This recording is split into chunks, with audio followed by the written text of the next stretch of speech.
Bom, o que eu vou abordar é sobre o que chamam de os 4 grandes Budas. Os 4 grandes Budas. Quando eu falo sobre os 4 grandes Budas, isso não quer dizer que foram apenas 4 grandes Budas que existiram na face da Terra. Existem muitos outros.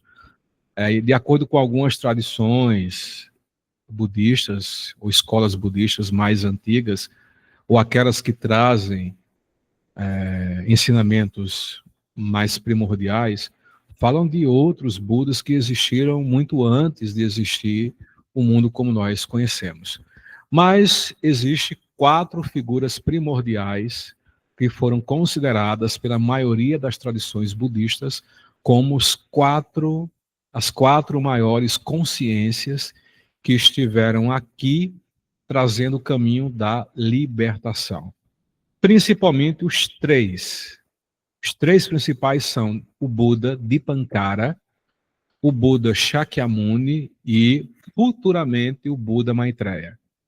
O Buda Dipankara é o Buda do passado distante, o Buda Shakyamuni é o Buda da nossa era, e o Buda Maitreya é o Buda que virá na próxima era. O Kashyapa é um Buda intermediário entre Dipankara e o Shakyamuni.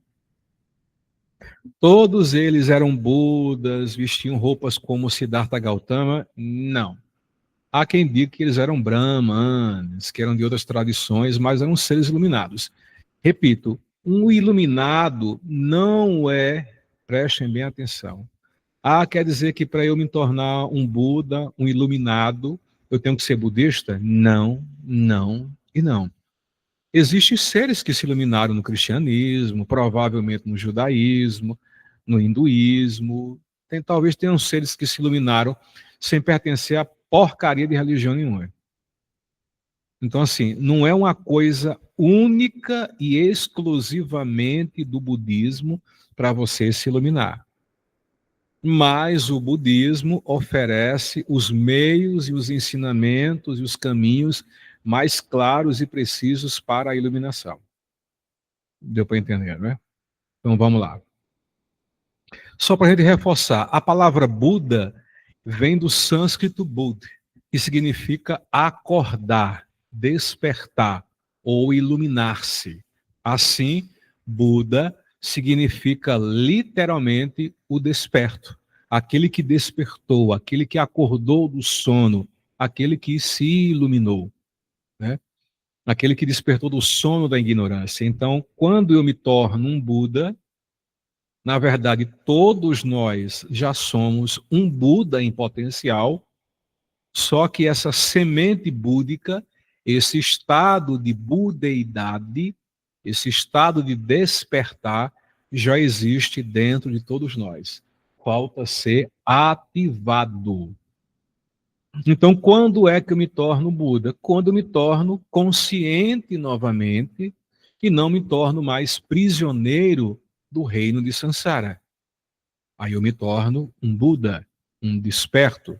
E repito, para ser um Buda, um desperto, um iluminado, eu não tenho que pertencer única e exclusivamente a uma escola ou tradição budista. O que é se tornar um Buda? O Buda é um ser que alcançou a iluminação, nirvana, libertando-se totalmente do ciclo de nascimento e morte, ou seja, ele não tem mais necessidade de nascer e morrer. Ele não tem mais necessidade de ficar encarnando e desencarnando. Lembra do que eu falei há alguns minutos atrás, né? Então, eu não preciso mais nascer. Eu não sinto mais necessidade de nenhum tipo de vínculo, de débito, ou seja lá o que for, para que eu nasça e renasça em qualquer reino de Sansara. Lembrando que Sansara é a Matrix e a Sansara, segundo os ensinamentos, é dividida em 6 reinos. 3 reinos inferiores e 3 reinos superiores. Os reinos superiores são os reinos dos semideuses e dos deuses supremos. Mas eles lá gozam de prazeres, de eles conseguem viver milhões e uns vivem até bilhões de anos, mesmo assim eles vão sucumbir. Eles não estão livres, a mente não está livre. E os inferiores são aqueles reinos mais densos, sem tanta consciência, como o reino dos animais, o reino dos vegetais e os infernos, que aí são divididos em infernos quentes e infernos frios. Ah, Caliel, mas isso que não existia céu e inferno? Repito, é uma questão de crença. O que seriam os reinos inferiores, os chamados de reinos infernais, o reino dos espíritos doentes e perturbados? São pessoas que, durante uma vida em qualquer reino de Sansara, motivado pela ignorância, pelo apego, a raiva, a aversão, vingança, esses seres vibraram ou limitaram a sua consciência a níveis muito densos vibracionalmente.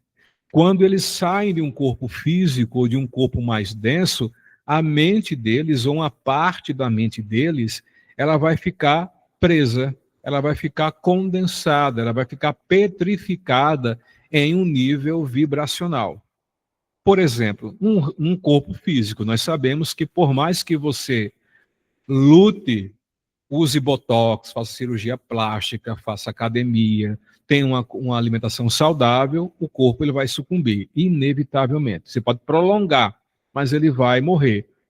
Então, se você teve uma vida de apego, de raiva, de ignorância, quando a sua mente sair desse corpo físico, essa parte da sua mente ela vai ficar num plano vibracional, preso a uma escala vibracional. E essas escalas de pessoas que sentiam raiva, ódio, apego, culpa, medo, tendem a ficar com a parte do fractal da mente delas aprisionada numa linha densa de existência paralela, que religiosamente vão chamar de inferno. Mas não é porque existe um lugar propriamente dito chamado inferno, é porque a mente daquela pessoa está vibrando ali. Lembra da questão,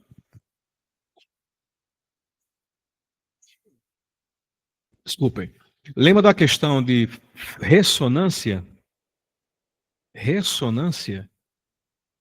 Então, quando eu escolho uma ressonância X, mesmo que no meu estado físico eu esteja na frequência 10, quando o corpo físico morrer, a minha mente vai continuar vibrando em 10. E aí ela vai para um outro nível de existência sem a forma física densa. Vai para outro nível mais denso, sem a forma física, de corpo. Entende? Então, é aí que onde já é céu, inferno, tal, dependendo. Ou seja, não há necessidade, mas a mente daquela pessoa está tão lotada, está tão encharcada de medo, de culpa, de raiva, vingança, ira, que ali fica num tipo de loop. Fica rodando, como se fosse um disco furado, que a agulha ficou lá e ficou rodando e não larga de jeito nenhum, entendeu? Mas é só porque a mente escolheu vibrar naquilo, entende? Mas a qualquer momento a mente pode se soltar disso, compreende? É só escolha, crença. Bom, voltando. Um Buda é aquele que venceu o sofrimento, ou seja, ele não tem mais apego nem ignorância. Ele desenvolveu sabedoria, compaixão e equanimidade perfeita, ou seja, ele tem o comportamento de sábio e consegue ver as coisas como elas são, sem impressões duais. Ele é um ser que tem compaixão por si e por todos os seres. Compaixão é compreender a dor do outro e procurar aliviar a dor do outro, sem interferir, sem o consentimento da pessoa. E equanimidade perfeita, ou seja, eu consigo ver os dois lados da moeda e não tomo partido, eu estou em equilíbrio, caminho do meio. Vive em plena harmonia com a verdade universal, ou seja, o Buda ele não está preso mais às conveniências da Terra. Ele não está mais preso, ele não está mais debatendo, discutindo e vibrando em questões políticas, sociais, desses dramas nossos. Ele está vibrando em leis universais. Ele vem para compartilhar, ele se torna novamente essa consciência de luz e ele traz o compartilhamento de um conhecimento cósmico, de um conhecimento universal, que é muito maior do que a mediocridade que a gente exerce todo santo dia. Todo Buda precisa pertencer ao budismo? Já falei. Não. O estado de Buda é um estado de consciência que não está preso a nenhuma afiliação religiosa. Né? Então, um ser iluminado, ele não. O estado de budeidade, o estado de desperto, o estado de iluminado, ele está além de qualquer tipo de filiação religiosa, mística ou de seita.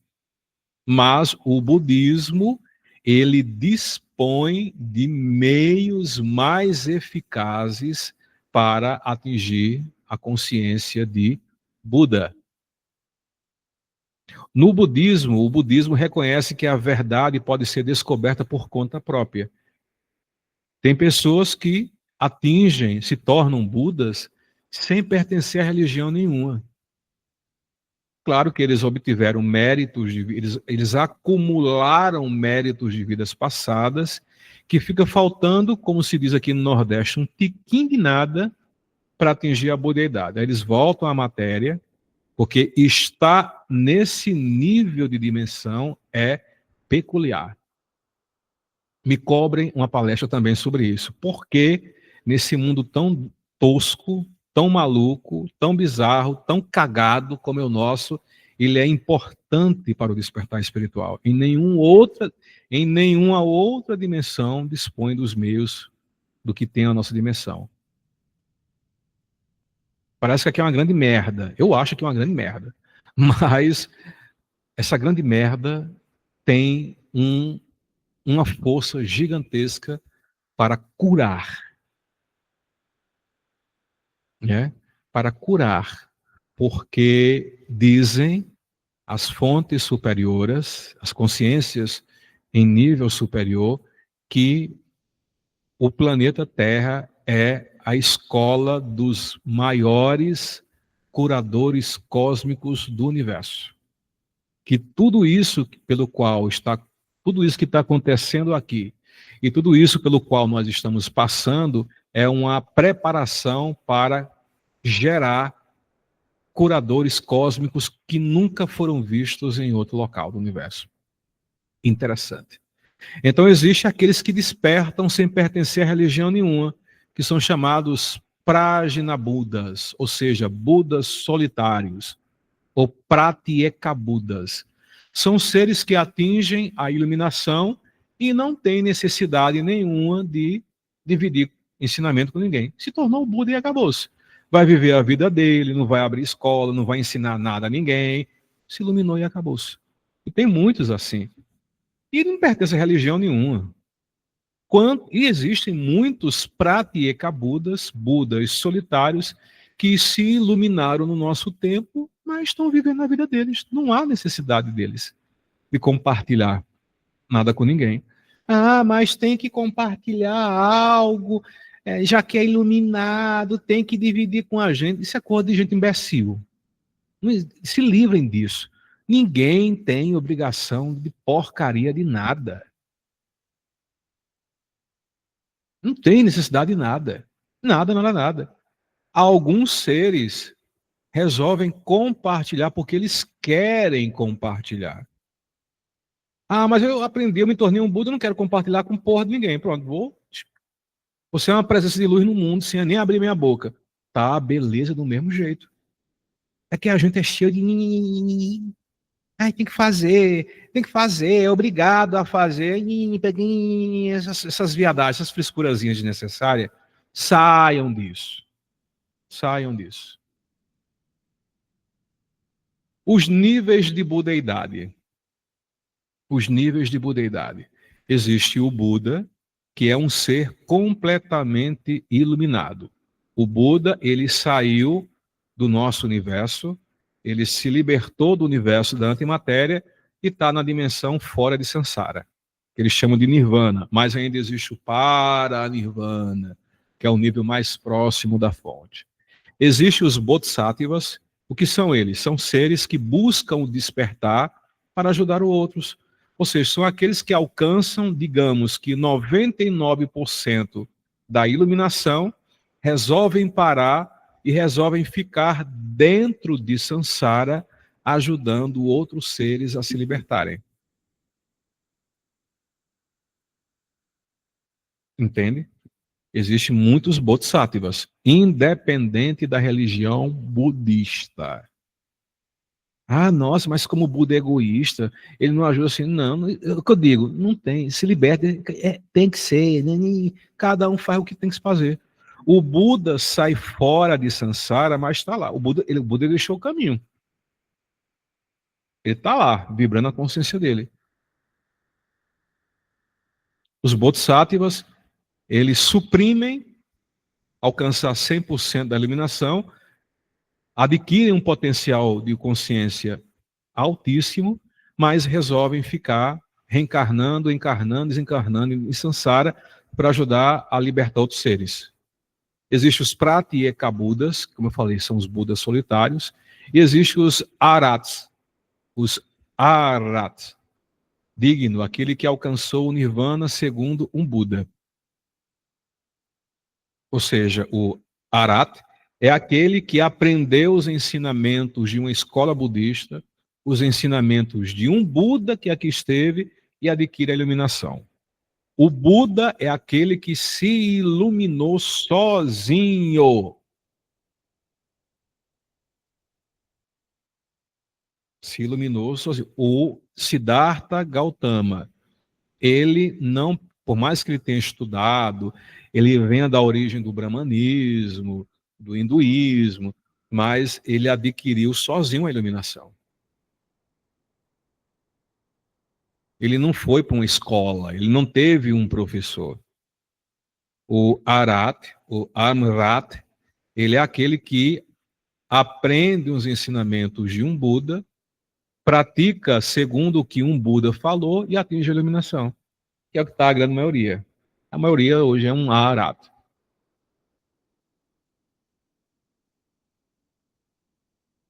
O Buda, agora explicando, o Buda é aquele que despertou, uma pessoa que atingiu a iluminação completa e se libertou de todo sofrimento e ignorância. O Buda, ele compreende completamente as quatro nobres verdades, atinge o Nirvana e ensina o Dharma para guiar outros seres, possui sabedoria perfeita, compaixão ilimitada e mérito infinito. Um exemplo, Shakyamuni Buda, o Siddhartha Gautama, o Buda histórico. Ele atingiu sozinho o estado de iluminação e resolveu compartilhar o que ele aprendeu. Depois que o corpo físico dele morreu, a mente dele não ficou mais dentro de Sansara, como fica os Bodhisattvas. Ele pegou o beco, correu. Não é bicha, né? Ele disse, eu vou ficar nesse cabaré, vou pegar o beco daqui. Os Bodhisattvas são aqueles que buscam despertar para o bem de todos os seres. É alguém que poderia atingir o Nirvana, mas renuncia temporariamente para ajudar os outros a se libertarem do sofrimento. São os bonitinhos. Por compaixão, eles ficam aqui dentro. Eles têm compaixão universal e o voto de salvar todos os seres sencientes. São lindinhos eles, generosos. Eles são generosos, têm moralidade, paciência, esforço, meditação e sabedoria. Um exemplo disso, Avalokitesvara, conhecido como Kannon e Kuan Yin, também conhecido como Chenrezig, que é aquela do mantra mais conhecido de todos. Om Mani Padme Hum, Om Mani Padme Hum, Om Mani Padme Hum, Om Mani Padme Hum. Manjushri também é outro Bodhisattva e muitos, muitos, muitos, muitos outros aí. Do tibetano, do Bon, é, nós temos, deu um branco agora no nome. Bom, Essas deidades, Tara Verde, Tara Branca, são seres, são bodhisattvas, que continuam dentro de Sansara em um nível. Agora, eles não se contaminam mais, porque eles criam como se fosse dimensões paralelas, que ficam como bolhas dentro de bolhas que não são mais contaminadas pelos venenos de Sansara. São seres bem especiais. Pratyeka Budas, que são aqueles que alcançam o despertar sozinho, sem um mestre, sem nenhum ensinamento direto. E não ensina nada a ninguém. Eles surgem em épocas que não há Budas nem ensinamentos vivos. E Amrat, ou Arat, são pessoas que atingiram o Nirvana através dos ensinamentos de um Buda. Superou o ego e o ciclo de renascimento, que é a Sansara. Seguiu o caminho do discípulo, que é o Saravaka, até a libertação. Diferente do Buda, o Amrat não descobre o Dharma por si mesmo, mas o realiza por meio do ensinamento de outro Buda. Os Budas históricos representam diferentes eras espirituais, simbolizando o passado, o presente e o futuro dos ensinamentos que conduzem os seres à libertação do sofrimento. Cada um deles possui atributos e histórias que refletem distintos aspectos do caminho da iluminação. Antes de Shakyamuni, o nosso Buda histórico, centenas de Budas já haviam surgido ao longo das eras, dedicando-se a guiar os seres na conquista da libertação do Sansara. Ou seja, antes do Buda Shakyamuni, outros Budas já existiram. O Buda Dipankara, o Buda do passado, frequentemente chamado de Tata da Luz. Ele é reverenciado como ser iluminado que representa a sabedoria do passado. Seu nome significa portador da lâmpada ou criador da luz. Ele reflete seu papel como guia para inúmeros seres antes da época de Gautama Buda. Acredita-se que Dipankara tenha inspirado e ensinado muitos aspirantes a Buda, incluindo Siddhartha Gautama em uma vida anterior. Dizem algumas lendas que na época que Dipankara existia, o Buda Shakyamuni foi um discípulo dele, ainda não tinha se tornado um Buda, e que o Dipankara, quando foi passar em frente, no caminho tinha uma grande poça de lama, e na época o Siddhartha Gautama, em uma outra encarnação, tirou o seu manto, né, a sua veste, e colocou, cobrindo a poça de lama para que Dipankara não pisasse na lama. Diz que Dipankara viu aquele gesto de generosidade e profetizou que num futuro próximo ele se tornaria um grande iluminado e ajudaria muitos seres. É uma das lendas. Bonitinha a lenda.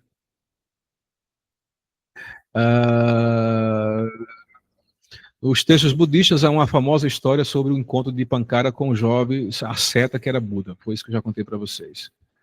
Considerado um Buda de um passado extremamente remoto, anterior a todos os Budas conhecidos na nossa era atual. De acordo com o Buda Vamsa e outras tradições, Dipankara viveu por 100 mil anos humanos. Isso é uma era muito antiga. Dizem que Dipankara ele viveu aqui na Terra em uma outra era por 100 mil anos. Durante esse período, ele ensinou o Dharma por dezenas de milhares de anos antes de entrar no Parinirvana, ou seja, a extinção final. O mundo em sua época, era descrito como muito mais puro e longevo. Os seres humanos viviam muito mais tempo e tinham corpos mais luminosos e sutis. Deve ser lá para a era de Atlântida, Lemúria, alguma coisa antecedente a isso daí. Então, é uma era que a humanidade não era tão tosca como ela é hoje.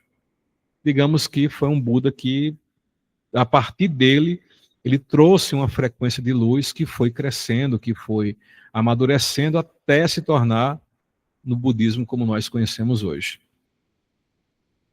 Ele não existia budismo não, viu? É outra tradição lá. Dipankara ele era budista. Não. Era outra coisa, era um iluminado. Budismo, como nós conhecemos, enquanto religião ou enquanto filosofia de vida, Só existe de 2.500 anos para cá. Antes disso era outra coisa. O Buda Kashyapa, dizem que ele era um indiano, né? Que é o Buda do passado mais próximo. Ele é muito pouco citado. Ele fica entre Dipankara e o Shakyamuni. Kashyapa significa o sábio natural, o que descobre a verdade por si mesmo, considerado o Buda que veio antes de Shakyamuni, numa era mais próxima da nossa em comparação a Dipankara. Os textos tradicionais indicam que Kashyapa viveu 40.000 anos. Durante esse período, ele ensinou o Dharma e ajudou muitos seres a alcançarem o caminho da iluminação há mais de 40 anos. Kashyapa simboliza a continuidade da sabedoria e da iluminação, preparando o caminho para Shakyamuni. Chegamos nele. Buda Shakyamuni, Siddhartha Gautama. Ele era um príncipe que nasceu há 2.500 anos atrás. Ele era o clã da família Sakya, a família do leão, no século 6 a.C. A partir dele foi fundada a religião que conhecemos hoje como budismo. Principais ensinamentos: as 4 nobres verdades e o caminho óctuplo. Buda Shakyamuni representa o despertar completo. Shakyamuni significa o sábio dos Shakyas, da família dos leões. Gautama Buda personifica as qualidades da compaixão e da atenção plena, inspirando os praticantes a cultivar a paz interior e a contribuir para um mundo mais harmonioso. Ele é a ponte viva entre a sabedoria do passado e a promessa do futuro, guiando a humanidade rumo à plenitude espiritual. O Siddhartha Gautama, ou Buda Shakyamuni, ele foi aquele que selou uma época e reescreveu uma outra história. Ele conseguiu atingir a iluminação redondinha, completa, perfeitinha, sem nenhuma falha. Ele tem um papel fundamental na nossa era.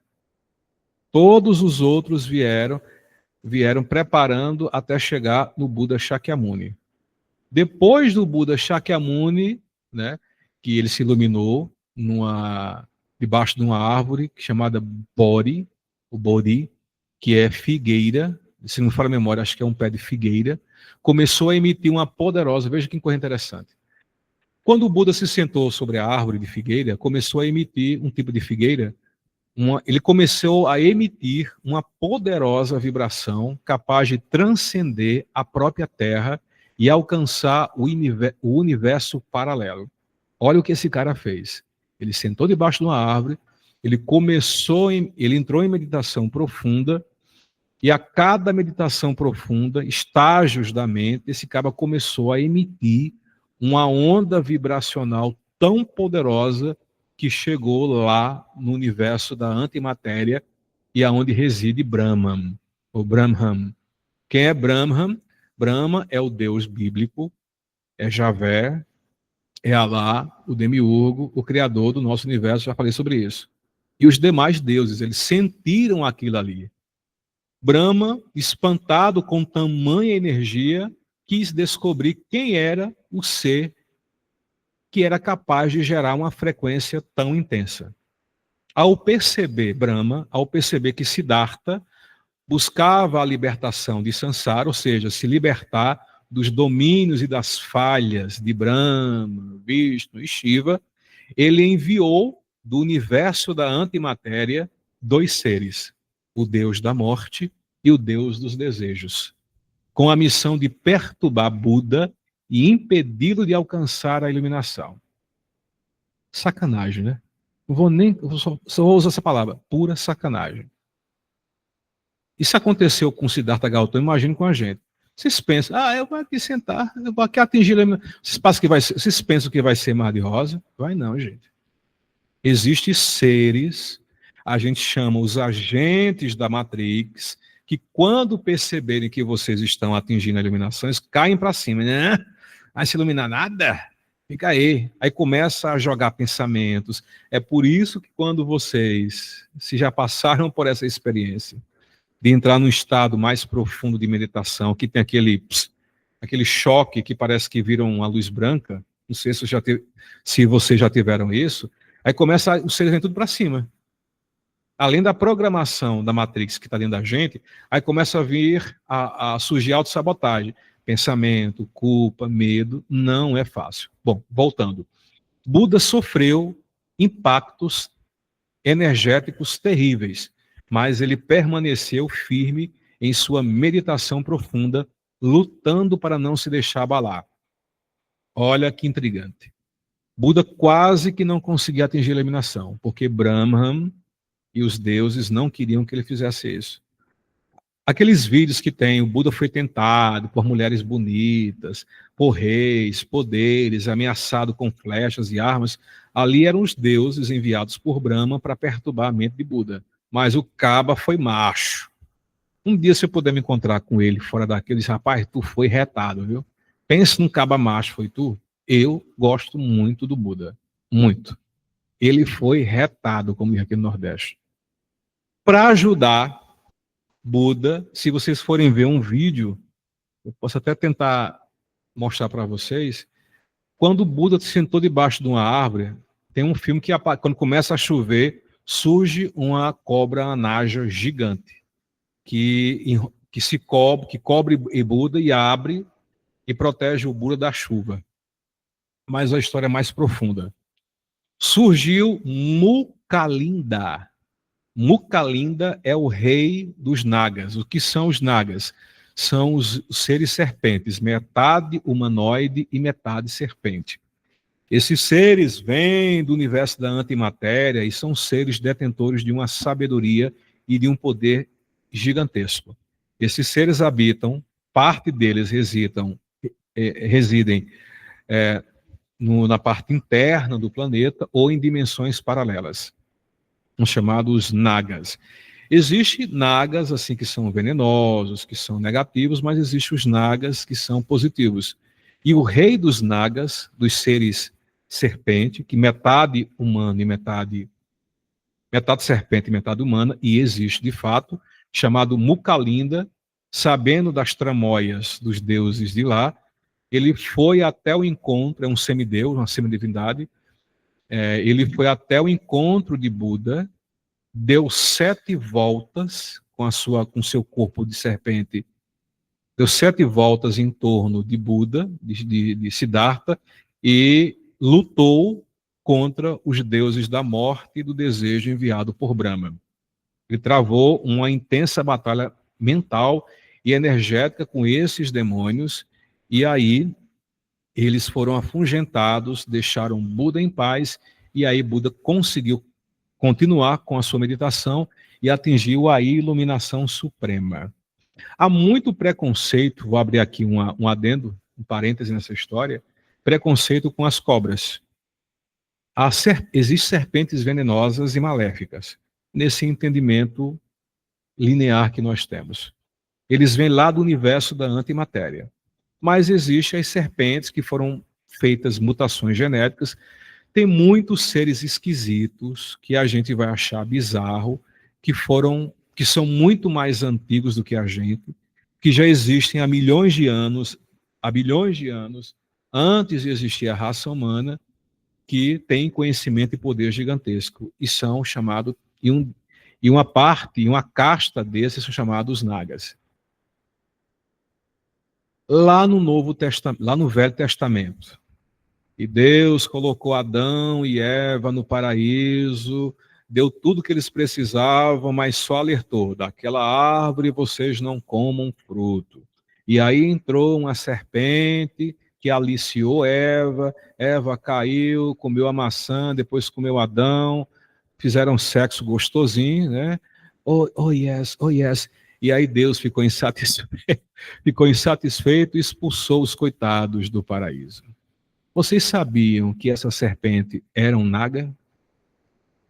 Era um ser, metade humanoide e metade serpente? E os nagas, por existirem há muitos bilhões de anos, eles são detentores de uma sabedoria e conhecimento gigantesco. O que o rei Naga que estava lá com Adão e Eva, quis, foi, na verdade, libertar Adão e Eva do domínio opressor de Brahman, ou Javé, ou Demiurgo, ou Alá, ou Deus bíblico. É tipo o seguinte: homem, vocês estão fazendo papel de besta aí, vamos acordar para a vida. Ele está querendo manipular vocês, se acorde que não é assim não. E dizem que através dos geneticistas de Brahma, Adão e Eva foram feitos com limite, alguns protocolos mentais foram travados. É como se fossem fechados. Vamos fechar isso aqui para que eles não tenham consciência própria, para que eles obedeçam, para que eles fiquem adoradores, tal, tal. E aí chegou o rei serpente naquela época e disse: acorde. Segundo Jean Valjean, disse que ofereceu uma beberagem, tipo um ayahuasca. Eva bebeu ayahuasca, e aí ela teve, não sei se vocês já experimentaram ayahuasca. Então causou aquele estado de expansão de consciência em Eva, e aí Eva destravou os protocolos que limitavam a consciência deles a Brahma. E aí ela disse: prova Adão, Adão, tu prova, Adão. E Adão provou, os dois despertaram o poder da Kundalini. E aí eles viram além daquele tal de Jardim do Éden. E aí começou toda a porcalhada que a gente está vendo aqui hoje. É a luta do protocolo que liberta, do protocolo que aprisiona. É o nosso dilema até hoje. Existem práticas do budismo bom e você alimenta os nagas da sua região. Todos os lugares têm nagas.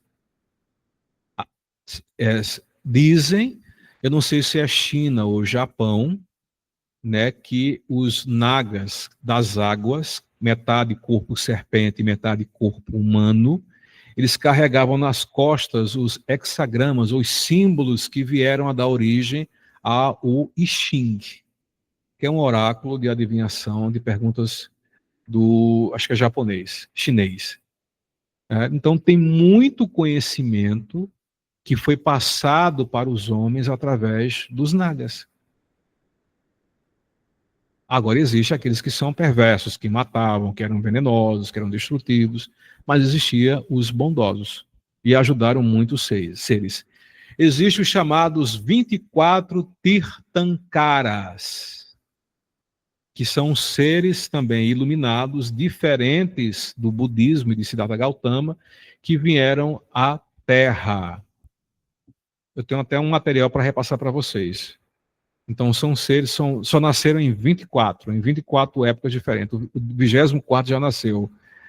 Acho que, não sei se era Mahadeva, não lembro o nome dele. E eles eram nagas, eles tinham metade humano e metade serpente. Dizem algumas fontes. Né? Então, quando a gente quer adquirir conhecimento, então os nagas positivos, eles são portadores de sabedoria, conhecimento e poderes de cura. Quem souber o ritual, quem detém o ritual de contato com eles, né, você pode obter orientação, cura, proteção. Toda região, toda cidade, toda localidade tem os seus nagas protetores. As serpentes que rastejam, como nós conhecemos, elas são como aliados dos nagas para colher informação, enfim, faz parte de um ecossistema, mas também de um monitoramento. Essa é a palavra que eu queria dizer. Mas assim, eu vou alimentar os nagas. Às vezes é leite, mel, tal, dentro da tradição budista. O porém uma vez que você alimenta, vai ter que alimentar sempre, porque senão eles vêm cobrar de vocês. Enfim, como qualquer ser que desce a esse planeta com a intenção de libertar os seres, e os seres enfrentam o desafio da mente humana. Os humanos, com suas limitações e egos, muitas vezes distorcem a mensagem original, transformando-a em religiões repletas de dogmas, rituais e regras que atendem mais ao orgulho e à vaidade do que à verdade.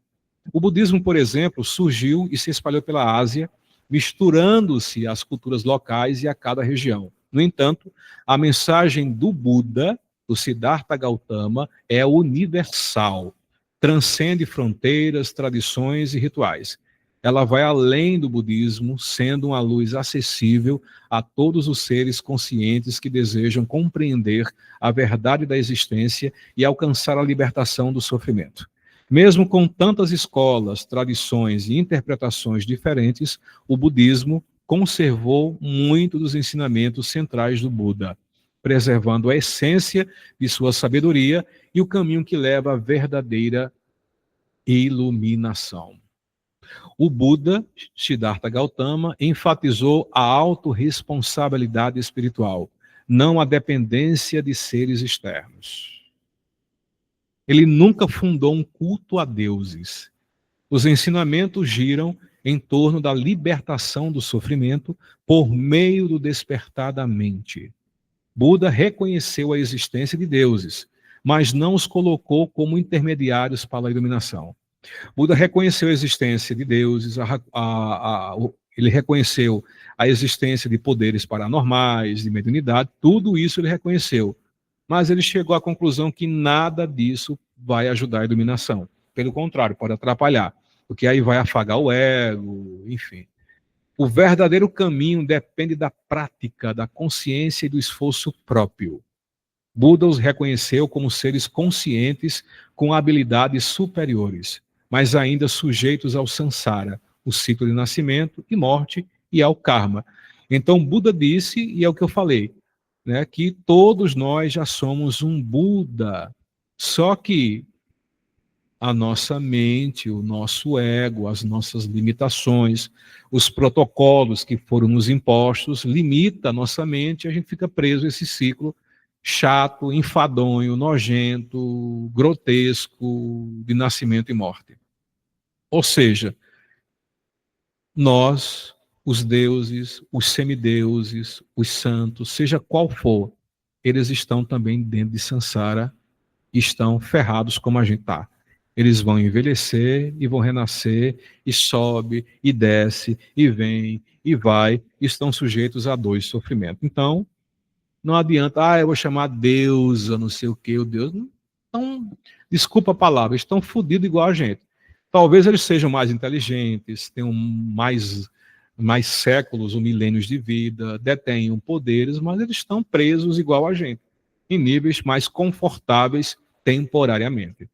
Porque os deuses eles podem viver aí 5, 10, 100 milhões de anos, mas eles vão morrer mais cedo ou mais tarde. E que a morte deles, dizem que a destruição do corpo dos deuses é algo deplorável. É pior do que o nosso. E ele fica sozinho. Nenhum outro deus chega perto. Eles têm medo. Então os deuses, quando começam a entrar em fase de destruição, de morte, diz que o corpo deles começa a entrar em estado de decomposição, de podridão. Parece que o corpo fica cheio de chagas, parece tipo um câncer que vai se espalhando pelo corpo deles. E ele fica sozinho, abandonado, e é rejeitado pelos outros deuses. Só para se ligar. O Buda nos ensinou que mesmo após alcançar a iluminação, há forças internas e externas que tentam desviar o ser esperto. Bom, chegou no ponto. Eu atingi a iluminação, pronto, acabou. Você está vivo aqui na Terra ainda? Estou, Caliel, mas eu agora me tornei agora um Buda. Cuidado, que ainda existem protocolos dentro de você e fora de você que vão te tentar a desistir e a se desconectar. O Buda, Siddhartha Gautama, quando atingiu a iluminação e ficou mais acho que ficou uns 60 a 70 anos vivo na forma humana, ele foi tentado várias vezes. Ele foi tentado, ele foi perseguido, tentaram matar ele várias vezes, tentaram tentar ele para cair na luxúria, no sexo, na fama, no poder. Ele foi tentado o tempo todo, mas ele se permaneceu firme. Então, se as senhoritas atingirem a budeidade, e torço que atinjam, não pense que acabou não, viu? Vocês vão ser tentadas até o último instante da vida aqui na Terra. Mantenham-se firmes. Isso aqui já falei. Deixa eu adiantar aqui.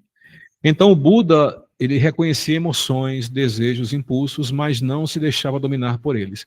O Buda, ele sentia tudo na sua forma humana, o Siddhartha Gautama. Ele sentia todas as emoções que a gente sente, só que ele não se apegava a elas. Eles não davam credibilidade a elas. Eles sempre ficavam em estado de equanimidade, mantinha calma, respiração. Ele estava inerte, inerte não, ele estava acima de elogios e críticas, ataques ou desafios. Tanto faz se você chegasse perto do Buda, Buda, você não vale nada, você é um cachorro, você é feio, você é um mentiroso, tal, tal, ele permanecia no mesmo estado. Nem aí. Se alguém chegasse, Buda, você é lindo, maravilhoso, ai, você é perfeito, gostoso, blá, blá, blá. Buda permanecia do mesmo jeito. Nem a crítica e nem o elogio abalava Buda. Aprendam com isso. Eu já fui criticado, claro que ainda, se alguém faz um ataque, às vezes eu fico meio irritado e tenho vontade de comer o fígado da pessoa fritado no dendê. Hoje menos. Mas eu sou uma pessoa que vem trabalhando muito. Ah, você não gosta de ser elogiado, isso é sabotagem. Não, eu, assim, eu elogio e crítica para mim hoje não está. Eu procuro não. Ai, você é o seu quê? Eu, eu nem dou crédito. Às vezes eu não dou nem muita corda para o meu ego não se manifestar. Isso não é sentimento de inferioridade, porque eu sei o meu valor. Eu sei o que eu sou. Entendeu? Eu só acho que a gente tem que tomar muito cuidado com a crítica, com o elogio, com ataque, com afagos, com pedradas. Nós temos que estar acima disso tudo. E o Buda falava: não se apegue a dogmas ou mitos ou rituais. Questione, investigue e experimente antes de aceitar aquilo como ensinamento verdadeiro. O contrário das religiões tradicionais, que chegam impondo: não, você está errado, o certo é esse, você só vai se salvar se fizer isso, se fizer esse ritual, se fizer essa iniciação. É imposição. Esse tipo de coisa não leva à iluminação. Só deixa você preso aos reinos de Sansara. É o que o cristianismo fez. Chegou dominando o mundo, impondo os seus dogmas, as suas leis, desrespeitando tradições dos africanos, dos aborígenes, dos indígenas. Não, estão tudo errado, vocês estão errados, e o certo e a verdade absoluta pertence à santa e poderosa igreja. E aí a humanidade comprou isso e a gente está dentro desse aprisionamento consciencial. É como Buda disse: questione, investigue, experimente. Se não lhe servir, deixe para lá. Nem critique, não faça nada. Prove por você mesmo. Tudo que é imposto vira crença cega, vira fanatismo e aprisiona cada vez mais a nossa mente. O Buda histórico, Siddhartha Gautama, é tradicionalmente considerado ter vivido cerca de 80 anos. Buda surgiu para mostrar aos seres humanos como se libertar do sofrimento, do cá. Ele ensinou que a vida inclui sofrimento, mas existe um caminho para a superação do sofrimento. O objetivo dele não era criar uma religião ou sistema de poder, mas despertar a mente dos seres para a verdade da existência. Ele buscou que cada ser percebesse por si mesmo a natureza impermanente, insatisfatória e interdependente da vida, libertando-se das ilusões do ego e dos desejos. O Buda ensinou a via do meio, não o extremo da indulgência, nem o extremo da ascese, mas um caminho equilibrado de prática, ética, meditação e sabedoria. Esse equilíbrio visa a harmonia interior, o controle das paixões e a superação do ciclo de renascimento que é Sansara. O despertar individual é importante, mas a prática se completa ajudando outros seres a se libertarem também. Quando fala o caminho do meio, as pessoas pensam: ah, mas vai ser sem graça, o caminho do meio, nem é um, vai ficar assim meio cinza a vida, vai ficar sem graça, a gente vai ficar assim meio.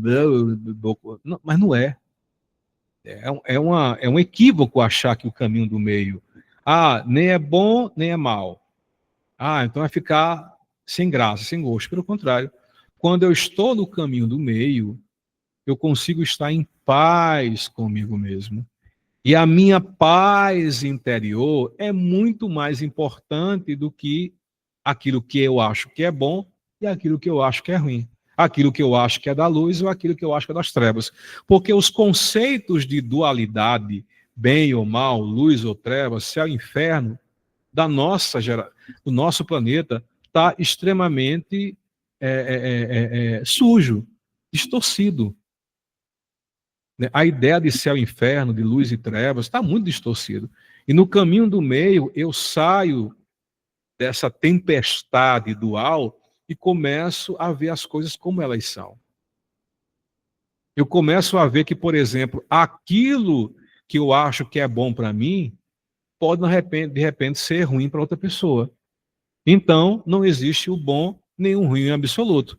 Aquilo que eu acho que é ruim para mim pode ser bom para outra pessoa. Sendo assim, nada é bom ou ruim. Somos nós, com as nossas limitações mentais, com os nossos julgamentos reduzidos, com o nosso atrofiamento mental, que começamos a dar valor para isso e para aquilo. E o caminho do meio, não. Eu consigo enxergar as coisas como elas realmente são. Eu não fico na turbulência da dualidade.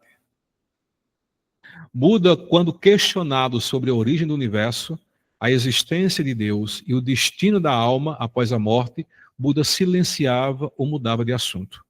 Esse silêncio não era negação, mas reconhecimento dos limites da mente humana.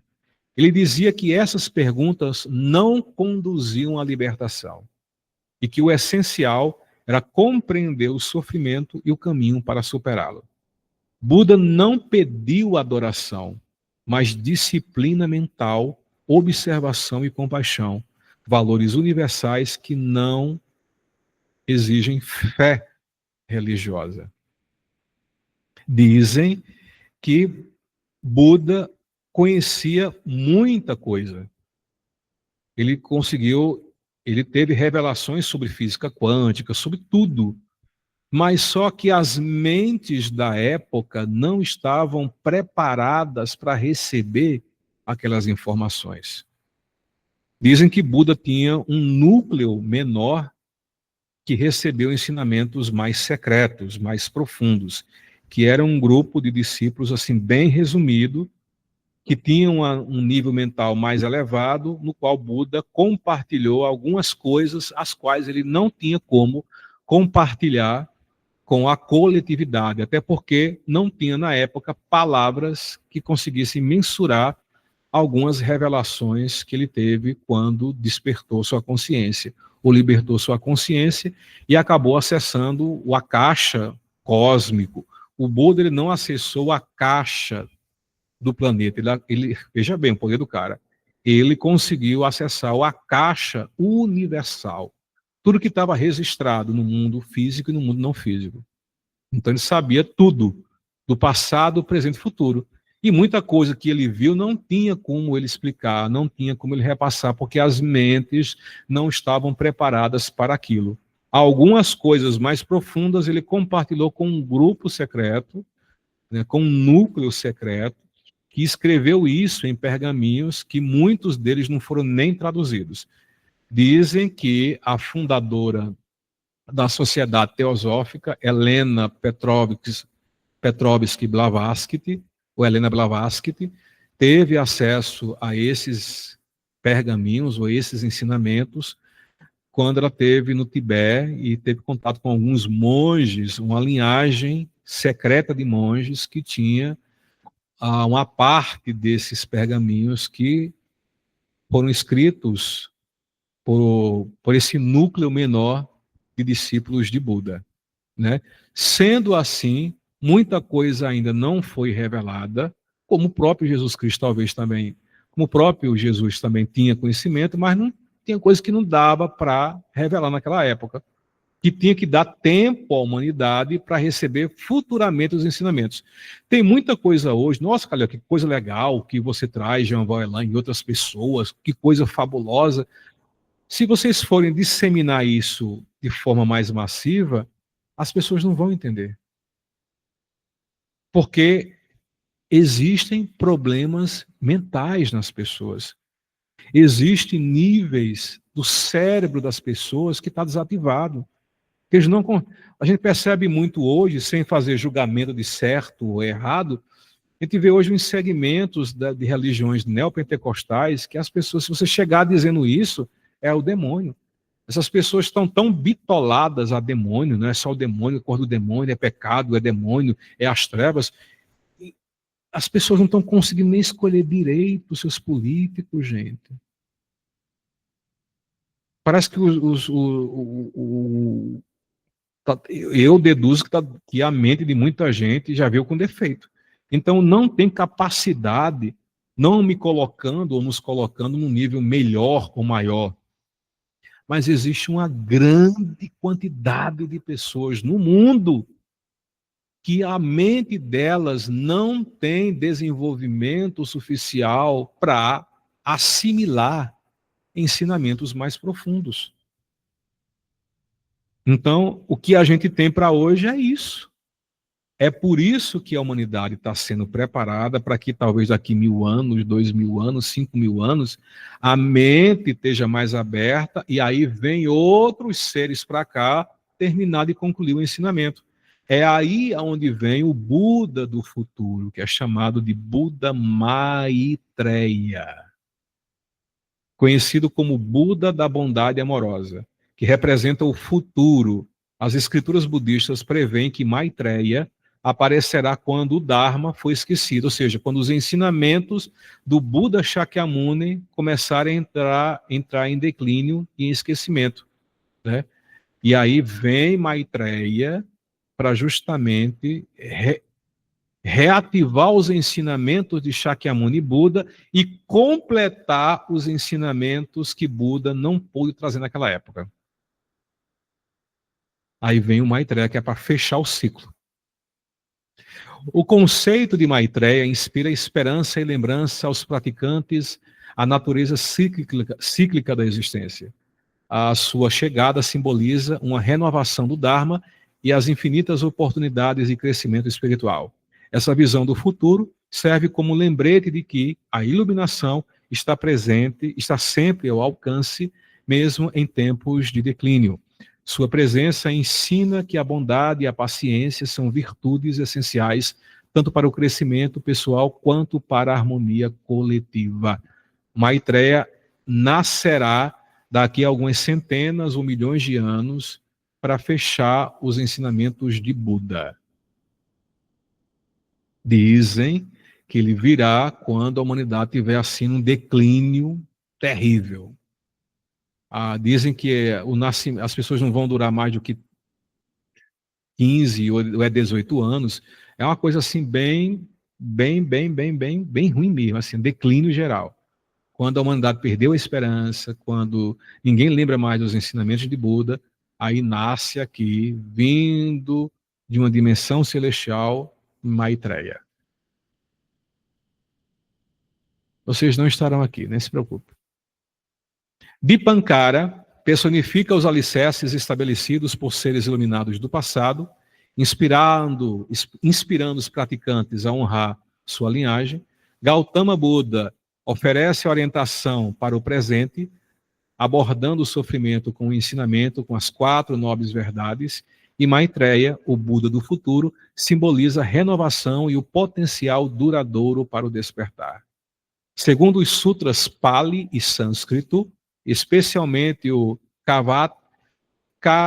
Kakavati Chitanada Sutra e o Anagatavansa, Buda Shakyamuni teria dito: depois de longas eras, quando os ensinamentos tiverem desaparecidos e a moralidade tiver declinado, surgirá um novo Buda chamado Maitreya, que despertará o mundo novamente para o Dharma.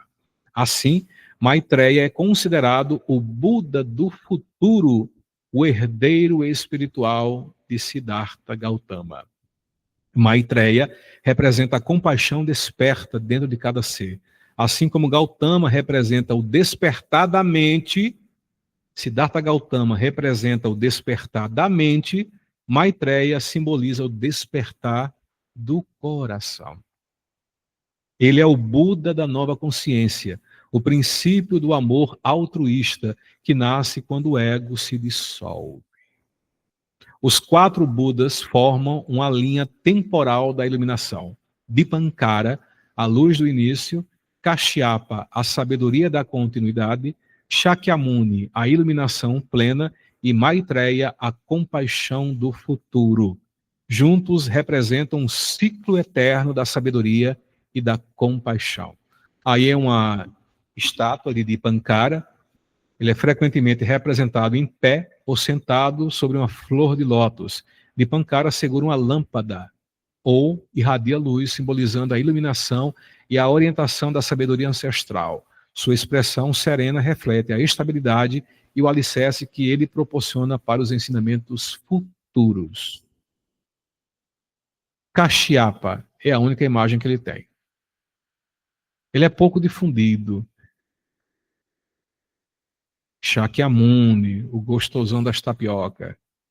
Ele é o Buda histórico e tipicamente representado na meditação sentado sobre a árvore Bodhi, simbolizando a iluminação e o ensinamento do Dharma. Seus gestos com as mãos, com o Bhumisparsha, que é o mudra, que é o gesto de tocar a terra, como ele está aí, significa o momento do despertar. Eu desperto e tenho a terra como testemunha. Depois vou mandar um videozinho para vocês verem disso aí. Maitreya. Como Buda do futuro, Maitreya é frequentemente retratado sentado em um trono do céu Tushita, ou em postura de ensinamento, segurando um vaso que simboliza as bênçãos que ainda estão por vir. Sua postura gentil e acolhedora personifica a esperança e a bondade amorosa. A gente se conecta, geralmente é o Buda Dipankara, o Buda Shakyamuni e o Maitreya, que representam o passado, o presente e o futuro. São os que são mais cogitados. A gente pode se conectar com essas consciências, porque esses seres, quando estiveram aqui, eles deixaram no campo akáshico do planeta as informações e a energia para facilitar a iluminação. Não é eles que vão sair do Nirvana, do Paranirvana, para vir puxar ninguém, pegar pela mãozinha, não. Não vem. Mas quando eles estiveram aqui, eles deixaram essas informações em forma de frequência pairando numa caixa do planeta. Então, quando eu faço uma conexão, ou quando eu faço uma invocação ao Buda Dipankara, ao Buda Shakyamuni, ao Buda Maitreya, eu estou, na verdade, se bem que Maitreya é o futuro, mas a energia de Maitreya já começa a se manifestar no planeta, ou eu posso me conectar com essa energia numa dimensão maior, eu estou, na verdade, fazendo com que essas informações se acoplem ao meu campo informacional, mexa nos meus átomos, mexa no meu campo de informação, alterando e elevando.